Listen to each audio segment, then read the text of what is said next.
Amateur radio, commonly known as ham radio, is a popular hobby and voluntary public service that brings people, electronics, and communication together.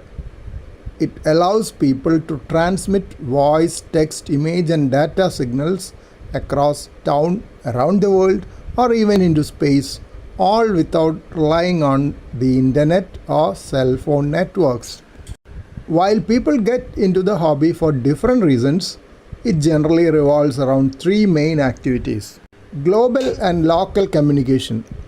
Operators can talk to other hams across the globe using high frequency or HF radio waves that bounce off the ionosphere, or use local repeaters to chat with people in their city.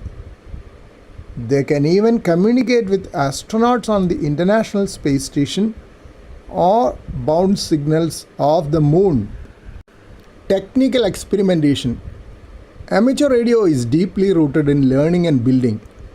Many operators homebrew, that is, build their own antennas, radios, and amplifiers.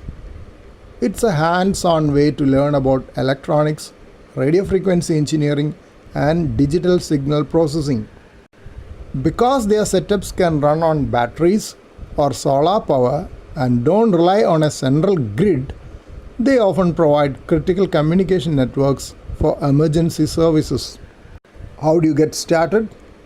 Unlike listening to AM/FM broadcast radio, you cannot simply buy a transmitter and start broadcasting.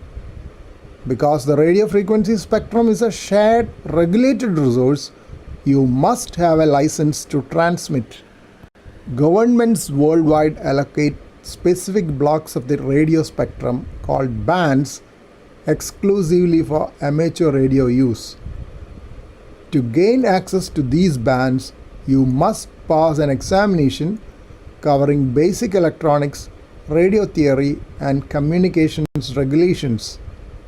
Once you pass, you are issued a unique government call sign, like a license plate for your radio station, that identifies you on the air.